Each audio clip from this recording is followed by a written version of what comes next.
লুকিয়ে ছবি পাঠিয়েছি, ওইটাতেও দেখি ডাক পড়েছে এবং ওইটাতেও হয়েছি। হওয়ার পরে যে যে ক্রেসটা অ্যান্ড মানে জুয়েলারি, গোল্ড জুয়েলারি অ্যান্ড কিছু ক্যাশ, ওইটা এনে কিন্তু আমি বাসায় দিয়েছি এবং ওইটা আমার মা এভাবে যে এসব তো হচ্ছে খুবই কনজারভেটিভ মাইন্ড অ্যান্ড তার মানে কঠিন। আমি আসলে আমার মার সাথে যে ফাইটটা চলেছে এটা কাউকে ভাষায় বলার মতো না, বাট হ্যাঁ আমি তাকে রেসপেক্ট করি, তার পয়েন্ট অফ ভিউটা ডিফারেন্ট ছিল। অ্যান্ড বাট মানে অনেক ডিসকারেজমেন্ট টোটালি, মানে ইভেন এভাবে অনেক কিছু আসলে বলারও নাই, আসলে অনেক কিছু বলারও নাই। অনেক বাজে টাইম আমি পার করেছি।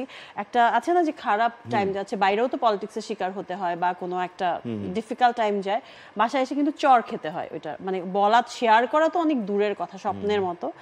মার খেয়েছো তুমি? হ্যাঁ, আমি দেহরক্ষীর আইটেম গানে শুট করে বাসায় গিয়ে মার খেয়েছি। কেন আইটেম গান করলে বা কেন সিনেমা করলে? তাই সিনেমা মানে হচ্ছে সার্চ তো আমি সাইন করেছিলাম লুকিয়ে, বাট একটা ফিল্ম কিন্তু অনেক বড় একটা ক্যানভাস, ওখানে লুকিয়ে 2 দিনের শুট, 3 দিনের শুট, 1 দিনের শুট এভাবে করা যায় না।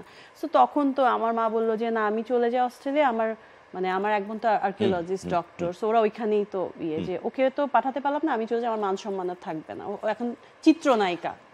তোমাকে যে মাঝে মাঝে আমার সাথে যখন তোমার দেখা হতো, কখনো কখনো এরকম হয়েছে যে because I think I am a very good healer, তো তুমি মাঝে মধ্যে বলতা আমাকে যে দাদা আমার সাথে মাঝে মাঝে কথা বলো, বিকজ আমি অ্যাপ্রোচ করেছিলাম যে why you are looking so sad. তো এগুলো এই জিনিসগুলো খুব প্রভাব সারা জীবনে কিছু না কিছু তোমার পড়ে গেছে না? স্টিল পড়ে গেছে। অ্যান্ড আমার ফেসটা মানে এমন যে এমনি বাইরের কেউ দেখলে বুঝবে না, আমি যে একটা স্মাইল দেই মনে হবে যেন না ও তো খুব হ্যাপি গো লাকি, কোনো স্ট্রাগল নেই, কিছু নেই, না মানে খুব একটা হ্যাপি মেয়ে, কি বলে ওর স্ট্রাগল আছে বা কিছু, ফেসটা এরকম। কিন্তু পরিণত বয়সে যখন বাবা মার কাছ থেকে, বিশেষ করে যেটা বললে যে মা যেটা সবচেয়ে বেশি মেয়েদেরকে সাপোর্ট করে আমাদের ইন্ডাস্ট্রিতে বা ট্রেন্ড যেটা, তো সেখানে যখন তুমি সাপোর্টটা না পেয়ে উল্টো এরকম মার পড়তো তোমার, তো ওই সময়টাকে তুমি কোপ আপ করতে কি করে, কি করতে, কি ভাবতে? আই ডোন্ট নো, আমার মনে হতো যে আমার কিছু একটা করতে হবে, আমাকে নিজের একটা পরিচয় ক্রিয়েট করতে হবে। মেবি আমি লেখাপড়ায় ভালো ছিলাম, বাট ওই দিক থেকে আমার এই দিকটা মানে ডেডিকেশনটা বেশি ছিল। এবং আমার বাবা যেটার জন্য সাইলেন্ট ছিল, যে আমি ফাইট করে যখন আসতাম, মানে অ্যাকশন শুট যখন করে আসতাম, এখানে কাটা ছেঁড়া, এখানে ব্যথা, এখানে ব্লাড আসছে বা একটু তো লেগেই যায়। সো তারপরও এসে আমি মানে মার বকাও খাচ্ছি এটার জন্য, আবার পরদিন ভোরবেলা রেডি হচ্ছি শুট করতে যাব, এই করতে যাব। সো মানে এক্সটার্নাল ব্লিডিং এর সাথে ইন্টারনাল ব্লিডিং। সো তখন আসলে বাবার আসলে তখন কিছু করার ছিল না। এবং বাবা সামটাইমস বলতে, আমি বুঝি, আমি আমার মনে হয় পৃথিবীতে যদি আমি কাউকে সবচেয়ে ভালো বুঝি সেটা আমার বাবা। আমার ধারণা সেও আমাকে খুব ভালো বুঝতো। সো তার একটা এত ডিরেক্ট তো বলতে পারতো না, কারণ সবাই এটার এগেনস্টে, তার উপর তো এটা প্রেশার পড়ে যায়। তারপর সে যখন বলতো যে হ্যাঁ ভালো হয়েছে বা কিছু এরকম, আমার খুব ইচ্ছা ছিল বাবাকে কখনো হলে নিয়ে সিনেমা দেখাবো, সেটাও পারি না। সে যদি যায় তাহলে আমাকে এনকারেজ করা হয়, এন্ড পুরো ফ্যামিলির এগেইনস্টে হয়ে যায় বিষয়টা।